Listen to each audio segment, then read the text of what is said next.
अगर खुशी का कोई विज्ञान है तो उसका फॉर्मूला क्या है? खुशी का विज्ञान भी है, खुशी की कला भी है और खुशी के अपने फॉर्मूले भी है। जब भी व्यक्ति उदास हो, परेशान हो, ऐसा कौन सा एक विचार उसके मन में पहले आना चाहिए जिससे वो उसमें टिके ना, निकल जाए? ये सोचे कि हमने तो बुलाया नहीं था इसको। ये डिटैचमेंट की प्रैक्टिस कैसे हो?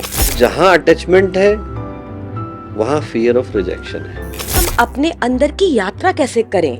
हम तो बाहर फंस के रह जाते हैं। अपने लिए समय निकालें।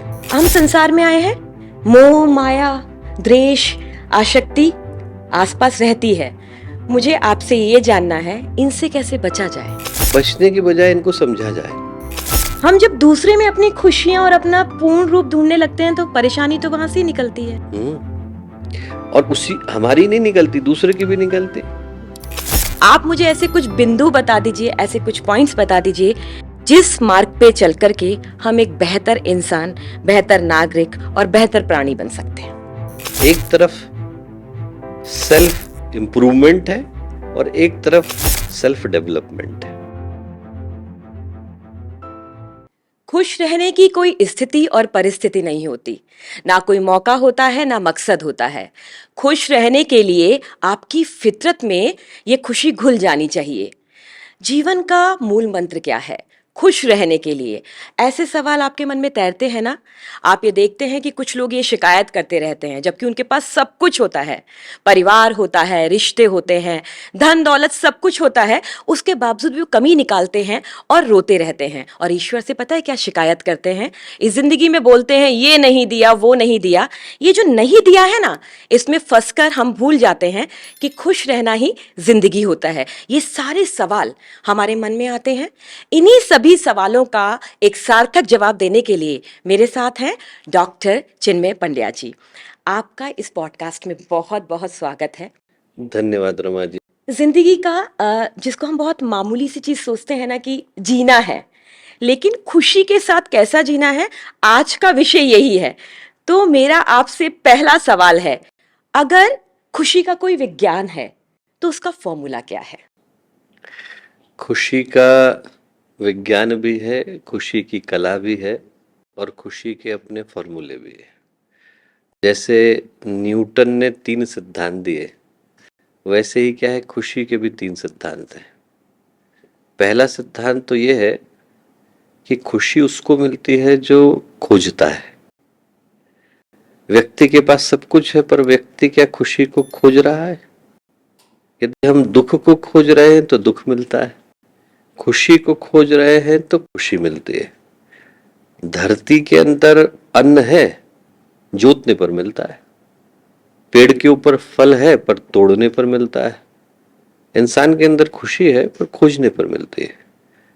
पहला सिद्धांत तो है कि व्यक्ति अपने आप से पूछे कि वो खोज क्या रहा है। एक प्रसिद्ध व्यक्ति हुए, भगवान बुद्ध से मिलने के लिए गए, दोनों की नजरें मिली, उनको समाधि लगी।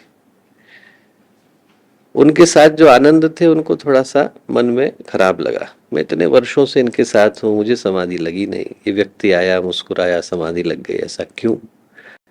भगवान बुद्ध बोले, आनंद याद करो, पहले दिन आए तो तुमने मुझसे कहा क्या? तुमने 3 प्रश्न रखे, जिससे तुम मिलने को कहोगे मैं मिलूंगा, हमेशा मिला। जो प्रश्न पूछोगे उसका उत्तर दूंगा, हमेशा दिया। जिस कमरे में मैं सोऊंगा उसमें तुम भी सोओगे, हमेशा सुलाया। मिलता वही है जो हम चाहते हैं। तो व्यक्ति अपने आप से पूछे कि कहीं हम जिंदगी में शिकायतों तो नहीं खोज रहे हैं, कहीं ऐसा तो नहीं कि हम परेशानियां ही ढूंढ रहे हैं, कहीं ऐसा तो नहीं कि हमारी दृष्टि में सिर्फ ये आ गया कि क्या गलत है, क्या कम है, क्या छोटा है, क्या नहीं मिला। ऐसे ही दृष्टि इससे बदलती है, व्यक्ति उन चीजों में खुशियों को देख पाता है जो मिला, तो जिंदगी की दिशा बदलती है। आपने पूछा फॉर्मूला क्या? पहला फॉर्मूला तो यही कि खुशी मिलती है पर उसको मिलती है जो खोजता है। दूसरा, खुशी वही मिलती है जहां उसको खोया है। व्यक्ति ने खोया तो भीतर है, ढूंढ बाहर रहा है। व्यक्ति की समस्याएं मन के अंदर है, और हम उसे बाहर से भरने का प्रयत्न करते हैं। ये सोचते हैं कि पद उसको भर देगा, पैसा भर देगा, प्रतिष्ठा भर देगी, सामान भर देगा, यात्राएं भर देंगी, ट्रैवल भर देगा, वेकेशन भर देगा, हॉलीडेज भर देंगे, रिश्ते भर देंगे। कैसे भरेंगे? खोया तो हमने अंदर है। वो कहीं पर एक छोटी बोध कथा आती है कि एक बहन जी थी, उनकी कोई चीज खो गई। उनने सड़क के लोगों को बुलाया, उनने कहा कि मेरा सामान खो गया है। तो उन्होंने कहा कहाँ खोया है? तो जो सड़क के किनारे लाइट लगी थी, बोले इसके किनारे यहाँ पर ढूंढते हैं। तो सब लोग ढूंढने लगे, बहुत देर ढूंढने पर भी नहीं मिली। बोले क्या खोया है? बोले एक छोटी सी सुई थी। बोले अच्छा ठीक है। फिर दोबारा खोजने में लग गए, 10 मिनट खोजने पर भी नहीं मिली। तो किसी ने पूछा कि कहाँ पर गिराई थी, एक बार आप बताओ कि गिराई कहाँ पे थी। बोली गिराई तो घर के अंदर थी, पर वहां पे लाइट नहीं है इसलिए यहाँ पे ढूंढ रहे हैं। वैसा इंसान कर रहा है, खोया यहाँ है, ढूंढ बाहर रहा है। खुशियां खो गई है अंदर, ढूंढ रहे हैं हम बाहर। फॉर्मूला पूछे तो हर व्यक्ति मन में गहरे जाए और ये पूछे कि खोज खुशियां रहे या कुछ और खोज वहीं रहे हैं जहां उसको खोया था या कहीं और। मैं आपके ना उत्तर से ही एक प्रश्न उठा लेती हूँ। आपने बताया कि जो बाहर खोजते हैं वो कायदे से अंदर खोजना चाहिए।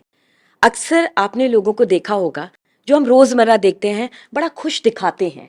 वो दिखाते हैं और दूसरे को सलाह भी देते हैं, अरे क्यों परेशान हो, खुश रहना सीखो। लेकिन अंदर से वो स्वयं ऐसे नहीं होते। तो मेरा सवाल ये है कि हम अपने अंदर की यात्रा कैसे करें? हम तो बाहर फंस के रह जाते हैं। एक आम आदमी बाहर फंस के रह जाता है, वो जान ही नहीं पाता कि उसके अंदर किस तरीके की संरचना तैयार हो रही है। इसके लिए क्या किया जाए? अपने लिए समय निकालें। हमारी जिंदगी डिजाइन्ड ऐसी है कि हम बाहर की ओर को बह रहे हैं। हर व्यक्ति जो है वो छोटा था और तब से लेकर बड़ा होता है, तो उसको समाज क्या सिखाता है? समाज ये सिखाता है कि तुम्हें सुखी होना है। सुखी होने का मंत्र क्या है समाज की दृष्टि से? सफल होना है। Success is the parameter of somebody to be happy. और सफल होने का पैरामीटर क्या है? प्रतिद्वंदिता, प्रगति नहीं, कंपटीशन। मुझे मिला उससे ज्यादा महत्वपूर्ण है कि औरों की तुलना में कितना मिला। घर बना इतना काफी नहीं है, औरों से बड़ा होना चाहिए। पैसा मिला इतना काफी नहीं, औरों से ज्यादा होना चाहिए। नौकरी मिली इतना काफी नहीं, औरों से बेहतर होनी चाहिए। तो जिंदगी जाने अनजाने में रेस में बदल जाती है। यदि व्यक्ति को सच में सुख को पाना है तो इस दौड़ से हट करके एक बार ठहर करके उसको अपने आप से जुड़ने का प्रयत्न करना चाहिए। भगवान बुद्ध को जब अंगुली माल मारने के लिए दौड़ा तो लाख प्रयत्न के बावजूद पहुंच नहीं पाया। तो जोर से गुस्से में चिल्ला करके बोला कि ये भिक्षु भागता कहाँ है? भगवान बुद्ध बोले भाग कौन रहा है उंगली माल? मैं तो उसी दिन ठहर गया था जिस दिन मैंने अपने को पाया था। बाहर की जो दौड़े हैं व्यक्ति उनको लेके भीतर उतर जाता है। बाहर की ऊहापोह को, उलझनों को, समस्याओं को हम अपने आंतरिक जीवन का अंग बना लेते हैं। क्या आपको ऐसा लगता है कि इंसान इसलिए भी अंतर नहीं उतरना चाहता अपने, कि वो विचलित हो जाएगा अपने बारे में जानकर? घबराता है व्यक्ति। अंदर उतरना ऐसा ही है जैसे जमीन के अंदर खोदना। खुदाई करेंगे तो कंकाल भी मिल सकता है, खजाना भी मिल सकता है। पर खोदने से जो घबराएगा वो खजाने से भी चूक जाएगा। इसलिए क्या है, खोदने के लिए तो तैयार रहना चाहिए। जब खोदेंगे तभी तो जान पाएंगे कि हमारे भीतर क्या है। यदि आप पहाड़ों की तरफ चलने से घबराए तो गोमुख भी नहीं पहुंच पाएंगे। यदि आप ऊपर उठने से घबराए तो कभी हिमालय पे नहीं चढ़ पाएंगे। जिंदगी में जो सौभाग्य है वो तो संघर्ष की राहों से गुजरने के बाद ही मिलते हैं। तो पहली चीज जिसको खुशियां पानी है उसको दुख को देखना भी तो आना चाहिए। उससे भागेगा तो पाएगा क्या? जो दुख को स्वीकार करने की सामर्थ्य रखता है वो अपने सुख की संरचना कर लेता है। गुरुदेव ने एक बड़ा प्यारा मंत्र दिया और वो मुझे लगता है हर व्यक्ति के लिए बड़ा उपयोग का है। कहा हर दिन नया जन्म, हर रात नई मौत। ये सोच करके व्यक्ति जीवन जिए कि आज ही का दिन मुझे जीवन जीने के लिए मिला है। सुबह उठे सोचे आज का दिन ऊपर वाले ने दिया, और आज के दिन के लिए ही मैं अपना बादशाह हूं। शाम को सोए तो ये सोचे बस कल किसने देखा है। एक दिन में यदि हमारी पूरी ऊर्जा जाती है और हम उसको इस तरीके से जीते हैं कि आज ही का दिन अंतिम दिन था, तो ऐसा कोई क्षण ही नहीं है जो व्यक्ति बर्बाद करे और उसको दुख की तरफ लेके जाए। एक ही दिन होगा जीने के लिए, तो व्यक्ति उसको बर्बाद क्यों करेगा, सुख से जिएगा। हाँ, जीना चाहिए, लेकिन यही है ना कि हम परिभाषाओं पे चले जाते हैं, लेकिन उसके भावार्थ को कभी साक्षात्कार नहीं करते, आत्मसात नहीं करते। उदासी लगभग सभी के पास ज्यादा है। जब भी व्यक्ति उदास हो, परेशान हो, ऐसा कौन सा एक विचार उसके मन में पहले आना चाहिए जिससे वो उसमें टिके ना, निकल जाए? ये सोचे कि हमने तो बुलाया नहीं था इसको। दुख को इनविटेशन तो दिया नहीं था, आ कहां से गया। यदि सुख का विज्ञान है तो दुख का भी विज्ञान है। दुख का विज्ञान है कि दो ही रास्तों से दुख आता है। पाने की इच्छा पूरी नहीं हुई, जो मिल गया है उसके छूटने का भय सता रहा है। दो ही रास्ते हैं। एक तो कुछ पाना चाहता है जो पूरा नहीं हो पाया, वो पाने का नाम अलग अलग हो सकता है, पर किसी चीज को पाने की चाहत जो पूरी नहीं हो पाई वो व्यक्ति को तृष्णा के मार्ग पर लेके जाती है। संस्कृत के शब्द बड़े प्यारे हैं। जो अंदर की भूख है और पूरी नहीं हो पा रही, चाहे वो भूख किसी भी चीज की है, खाने से लेकर के राजा बनने की भूख है, वो जिसके पास है और जिस भी तरह की है, वो तृष्णा। मिल गया पर छूट न जाए, वो आसक्ति। मिलने की इच्छा तृष्णा, मिला पर छूटे नहीं आ सकते। और आसक्ति के साथ खास बात यह है कि आ तो सकती है, जा नहीं सकती। एक बार आ गई तो उससे पीछा छुड़ाना मुश्किल है। तो व्यक्ति यदि दुख के क्षण में हो तो पहले याद करे कि बुलाया किसने था इसको, आया कहां से। और जैसे ही व्यक्ति उसको एक बार देखता है कि हमने तो चाहा नहीं था, ये आकर के खड़ा कैसे हो गया, वैसे ही सुख की राहें खुलती हैं। दूसरा ये याद करे कि हम ऐसे तो थे नहीं। घाना में जो कबीले हैं उनके अंदर एक बड़ी अच्छी परंपरा है। वहां पे क्या करते हैं कि यदि कोई व्यक्ति कुछ गलत कर दे तो उसको सारे कबीले वाले घेर करके खड़े हो जाते हैं और उसको बीच में खड़ा कर देते हैं। उसने अपराध किया, उसको बीच में खड़ा कर दिया। अब क्या करते हैं, अब ये करते हैं कि हर व्यक्ति उसको याद दिलाता है कि तूने मेरे लिए क्या अच्छा किया था, जस्ट टू रिमाइंड हिम कि you are not like this. वैसे हमें अपने को याद दिलाने की आवश्यकता है कि हम वैसे नहीं हैं जैसे अभी हो गए। और जैसे ही व्यक्ति को याद आता है कि हमारे साथ क्या घट रहा है, हम तो ऐसे थे नहीं, वैसे ही अंदर का साहस खड़ा होता है। लेकिन होता यह है ना कि जैसे वहाँ अच्छी परंपरा है कि सब उसको बताते हैं कि आप में ये अच्छे गुण हैं, लेकिन अब तो ऐसा है समाज में कि अगर ऐसा कोई कुछ कर दे तो सब इकट्ठा इसलिए होते हैं, बताते हैं कि तुम इससे भी ज्यादा दुर्गुणी व्यक्ति हो। ये तो उल्टा हो रहा है ना। बिल्कुल यही तो गलत हो रहा है, यही तो गलत हो रहा है। और इसमें यदि कोई और न बताए तो जो गुरुदेव का लिखा हुआ गीत है कि और कोई हो न हो पर मैं तुम्हारा हूं, व्यक्ति ये सोचे कि चलो और कोई नहीं बोले मैं तो बोलूं। अपने को हम वैसे ही समझाएं जैसे अपने दोस्त को समझाते हैं। हम अपने को वैसे ही सलाह दें जैसे यदि हमारा मित्र तकलीफ में होता और उसको हम समझाते। वैसे ही सोचे कि हम भी तो अपने मित्र हैं, उसको समझाने की जिम्मेवारी किसकी है। इसलिए गुरुदेव ने यह भी कहा कि जैसा हम सोचते हैं वैसा हम बनते चले जाते हैं। आपने बोला कि आसक्ति ना हो। हम संसार में आए हैं, मोह माया द्वेष आसक्ति आसपास रहती है। मुझे आपसे ये जानना है, इनसे कैसे बचा जाए? बचने की बजाय इनको समझा जाए। जैसे ही हम इन्हें समझते हैं वैसे ही क्या है, बचने की राहें निकल आती हैं। एक्चुअल में क्या होता है कि हमारी इतनी ऊर्जा इनसे लड़ने में और इनसे भागने में चली जाती है कि व्यक्ति इनका समाधान नहीं ढूंढ पाता। और समस्या यह है कि इनसे जितना भागने की कोशिश करें उतना ही ये तेजी के साथ चिपकते हैं। आचार्य शंकर ने कहा है संसार जो है बेर के वृक्ष की तरह से है। जो जंगली बेर होते हैं उसके जो कांटे होते हैं ऐसे होते हैं। तो उसमें धोती फंस जाए तो क्या है, उस धोती को निकालने के चक्कर में धोती फट जाती है। वैसे ही संसार है, उसमें एक बार मन उलझ गया तो यदि हम उससे लड़ेंगे तो मन और ज्यादा उलझेगा। जो समाधान है कि उसको समझने की कोशिश करें कि हमारी आसक्ति का मूल कारण क्या है, हम इनसे चाहते क्या है। यदि हम जानने की कोशिश करेंगे कि हम जिसके प्रति आसक्त हैं, क्या वो हमारे प्रति आसक्त है, और जितना गहरे जाएंगे उतना पाएंगे कि हर व्यक्ति अपने मन में अधूरा है। एक कहानी आती है कि भगवान शिव से माँ पार्वती ने पूछा कि हर वो व्यक्ति जो जिंदगी में संतोष चाहता है दुखी क्यों होता है, मिलना चाहिए संतोष। भगवान बोले, जब ये धरती बनी तो मैंने हर आत्मा को दो हिस्सों में बांट दिया, एक को अपने पास रखा और एक को जन्म लेने के लिए छोड़ दिया। इसका क्या अर्थ हुआ? अर्थ ये हुआ कि हर आत्मा अधूरी है, हम दूसरे अधूरे में अपनी पूर्णता खोज रहे हैं। खोजते हैं। और जब मैं दूसरे में खोजने के लिए जा रहा हूं तो ये भूल जाता हूं कि मैं भी तो अधूरा हूं। यदि मेरे पास होता तो मैं खोजता ही क्यों।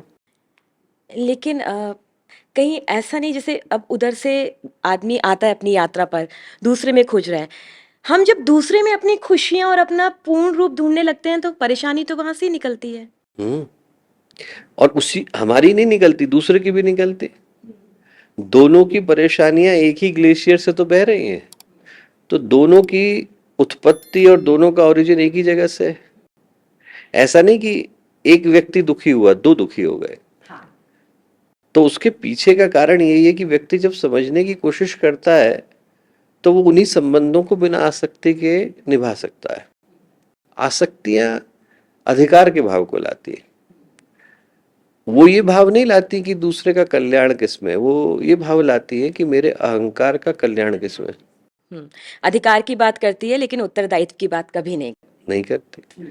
तो ऐसी आसक्तियों में दुख के अलावा कुछ मिलेगा नहीं, क्योंकि उसमें क्या है, दूसरे के उन्नति की कामना नहीं है, उसमें दूसरे के ऊपर अधिकार की भावना है। तो उसमें क्या है, किसी का पनपना संभव नहीं, क्योंकि दूसरा पनपता दिखेगा तो जिसको अधिकार चाहिए था वो दुखी होगा। क्योंकि उसको ऐसा लगता है कि कहीं मेरे हाथ से ये चीज निकल ना जाए। निकल ना जाए।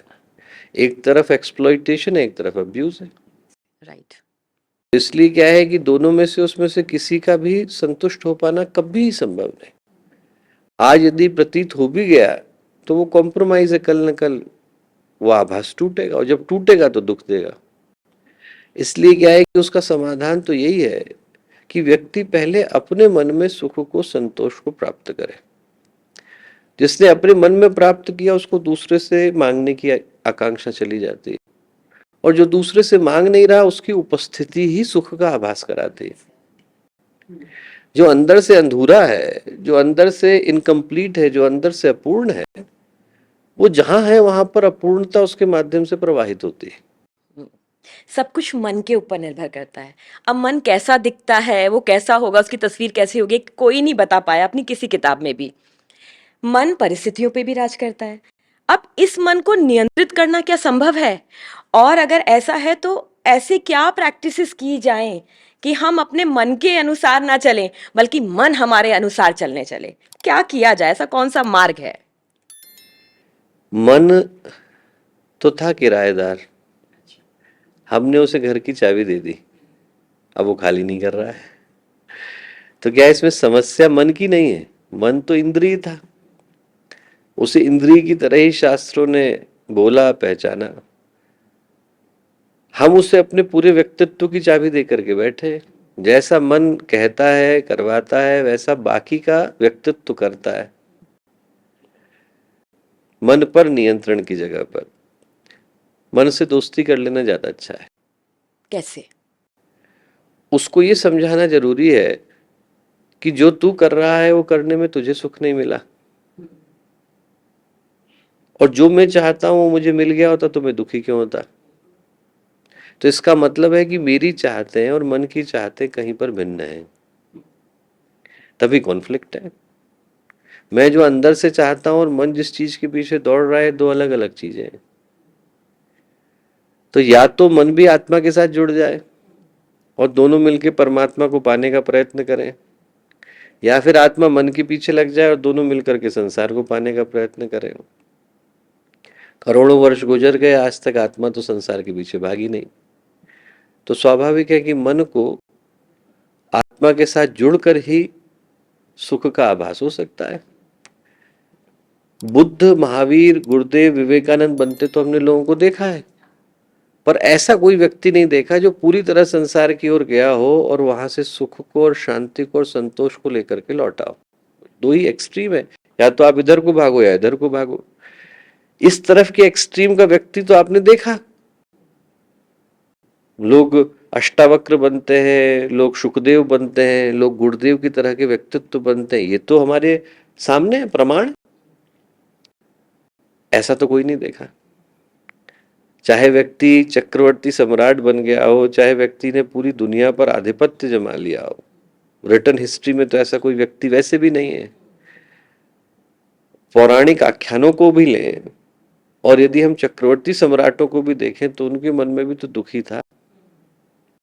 पुराणों में तो कथा आती है कि पूरे धरती पर सम्राट बन जाने के बाद एक राजा हुए भरत, उनको लगा कि मैं अपना नाम कहीं लिखाऊं। उनने नारद जी से कहा, नारद जी हंसे, बोले धरती पर ऐसा कोई स्थान नहीं, एक दूसरा लोक है, वहां जाके लिखा।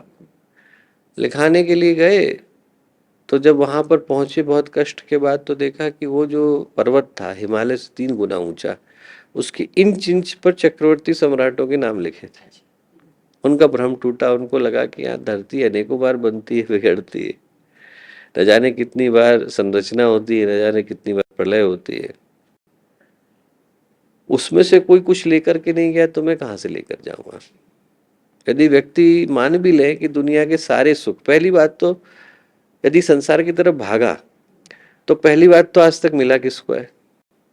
दूसरी बात, यदि मिल भी गया तो ऐसा कौन है जो मृत्यु तक उसको लेकर के जाता है। एक समय है, निर्धारित है।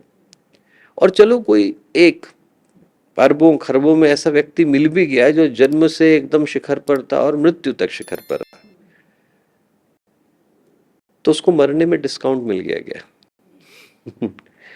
ऐसा तो है नहीं कि आप जो है बहुत बड़े सुख के सिंहासन पर बैठे हैं तो आपको बीमारी में डिस्काउंट मिल जाएगा, मृत्यु में मिल जाएगा। दुनिया की ऐसी कोई दौड़ ही नहीं जो चिता के पार जाती है। क्योंकि कभी कुछ ऐसा होता है तो कोई भी व्यक्ति शांत होता है तो कोई उसका नाम नहीं लेता, उसको एक अलग नाम दे दिया जाता है, उसका सारा परिचय वो एक शब्द में खो जाता है कि यहाँ पे है, चलिए अब इनको आगे क्रियाक्रम के लिए ले जाइए। इतना सब कुछ जानते हुए भी हम फंसते हैं। प्राण गया और हम प्राणी थोड़ी रह जाते हैं, लाश बन जाते हैं। व्यक्ति इतनी सारी दौड़ों के बीच में उसको भूल जाता है जिसके लिए दौड़ा था। अंदर की शांति के लिए दौड़ा और बाहर उलझ करके रह गया, और एक दिन भगवान आके पूर्ण विराम लगा देता है। तो इसलिए जागना अंदर ही जरूरी है। ये सिर्फ कहने की बातें नहीं है, इनके अलावा और कोई तरीका भी नहीं है, मार्ग भी नहीं है।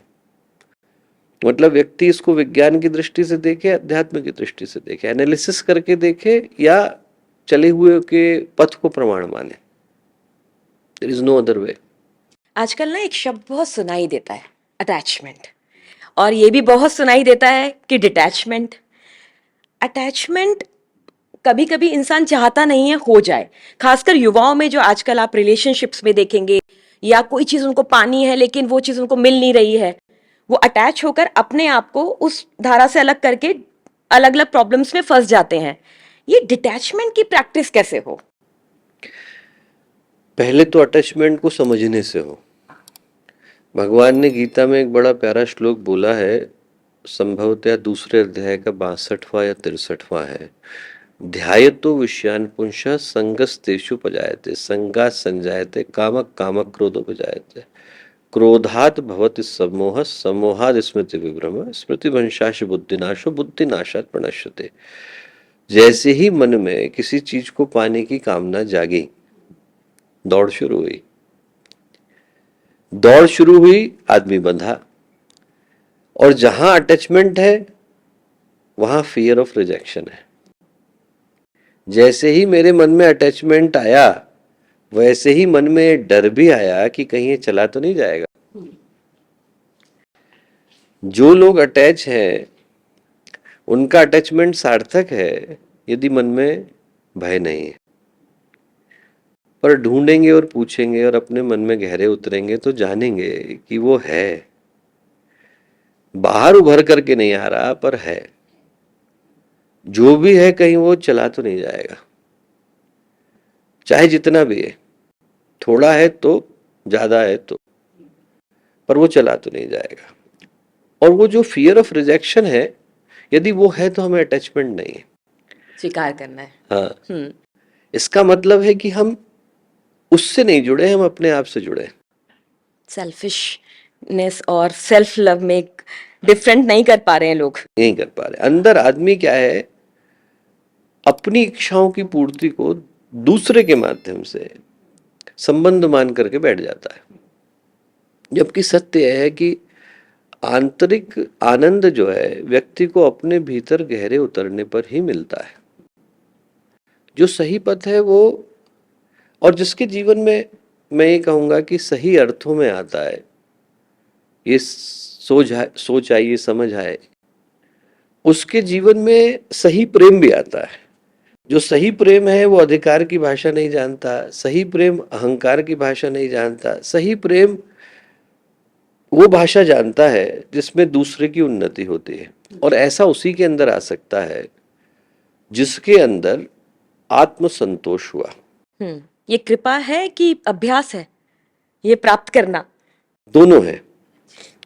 वो कहीं पर शास्त्रों में एक आती है कि भगवान पूछते हैं कि किसी ने गुरु से पूछा कि भगवान किसको मिलते हैं, बोले उसको मिलते हैं जो प्रयत्न करता है, जो जिस पर कृपा होती है। बोले कृपा किस पर होती है, बोले जो पुरुषार्थ करता है। तो दोनों ही है। आप को साधना भी करने की आवश्यकता है, उपासना भी करने की आवश्यकता है, आराधना भी करने की आवश्यकता है, ईश्वर से जुड़ने की आवश्यकता है। गुरुदेव ने 3 सूत्र दिए, उपासना, साधना, आराधना। आप उस शक्ति को सर्वत्र मान करके जुड़े। प्रेम ही करना है तो एक से क्यों करें, सर्वत्र व्यापी परमात्मा से करें, हर कण कण में व्याप्त ईश्वर से करें। क्योंकि यदि एक के प्रति है तो वो बंध गई ना, निराशा भी हो सकती है। निराशा भी हो सकती है। और जहां पर आप बहती हवा से, चलते पानी से, निकले हुए सूरज से, खड़े हुए पेड़ से प्रेम करते हैं तो उपासना आती है। आप जुड़ गए, और जहां जुड़ गए वहां बह गए। उपासना का मतलब है जुड़ना, साधना का मतलब है बहना, उसकी तरफ को बहना जो परमात्मा हर जगह पर व्याप्त है। आराधना का मतलब है अभिव्यक्त होना। हम फिर उसी परमात्मा के माध्यम से अभिव्यक्त हो रहे हैं, हमें कण कण में वही दिख रहा है। जब हमें कण कण में वही दिख रहा है तो दूसरे का कष्ट अपना लगता है, दूसरे का दुख अपना लगता है, दूसरे की पीड़ा अपनी लगती है। वो बंधन चले जाते हैं जो हमें बांध करके रखते हैं। बहना है तो व्यक्ति उस परमात्मा की ओर बहे, बंधना है तो हर क्षण हम बंध ही रहे। बंध रहे हैं। मेरा आपसे आखिरी सवाल, और बहुत जरूरी सवाल। कहते हैं कि बेहतर करते चलो, एक बेहतर इंसान बनो। बेहतर इंसान क्या परिभाषा? आप मुझे ऐसे कुछ बिंदु बता दीजिए, ऐसे कुछ पॉइंट्स बता दीजिए जिस मार्ग पे चल करके हम एक बेहतर इंसान, बेहतर नागरिक और बेहतर प्राणी बन सकते हैं। गुरुदेव ने सूत्र दिया और मुझे लगता है कि बहुत सोच समझ करके दिया गया सूत्र है। एक को उनने कहा चिंतन और एक को कहा मनन। चिंतन का मतलब है ये सोचना कि मैं जहां आकर के खड़ा हुआ वहां तक कैसे पहुंचा, मैं जहां खड़ा हूं यही मुझे होना था या कहीं और होना था, और मैं गलती से यहां के खड़ा हो गया। मनन का मतलब है उधर की समीक्षा जिधर जाना है। गाड़ी गलत चली गई है तो उसको सही मार्ग पर कैसे लाया जाए। एक तरफ देखेंगे तो हम पाएंगे कि हमारे अंदर कुछ दोष आ गए हैं जो नहीं होने चाहिए थे, उनको हटाने का नाम है आत्म सुधार। एक तरफ देखेंगे तो पाएंगे कि हमारे अंदर कुछ होना था जो नहीं है, उनको लाने का नाम है आत्मनिर्माण। एक तरफ सेल्फ इम्प्रूवमेंट है और एक तरफ सेल्फ डेवलपमेंट है। तो यदि व्यक्ति को करना है, इन दो प्रैक्टिसेस को करें। 10 मिनट अकेले अपने आप के साथ बैठे, आंखें बंद करके अपनी निष्पक्ष आत्म समीक्षा करें। ये सोचे कि कहाँ हूं मैं और मुझे कहाँ जाना था, अपनी सारी चीजों की एनालिसिस करें। पहले दिन करेंगे तो कुछ समझ में नहीं आएगा, 1 वर्ष तक निरंतर करेंगे तो समझ में आएगा कि क्या करना था, क्या नहीं करना था, कैसे करना था। और जैसे ही व्यक्ति करता है, उसके जीवन में प्रति क्षण इम्प्रूवमेंट होना शुरू होता है। आपके बहुमूल्य समय और अमूल्य उत्तर के लिए बहुत बहुत धन्यवाद। छोटा हूं तो क्या हुआ, हूं मैं आंसू एक, सागर जैसा स्वाद है बस तू चक्कर देख। हम जो मांगते हैं हमें वो मिल जाए, वो पूर्ण सुख नहीं हो सकता। हम जो मांगते हैं हमें ना मिले और हम तब भी सुखी रहें, वो खुशी हो सकती है। यानी कि संसार में सुख और दुख के बीच में समता बनाते हुए चलना, यही है खुश होने का सही फॉर्मूला। हमारे YouTube चैनल शांति कुंज वीडियो गायत्री परिवार को सब्सक्राइब करें एवं बेल आइकन जरूर दबाएं ताकि गायत्री परिवार की विभिन्न गतिविधियों की जानकारी आपको मिलती रहे।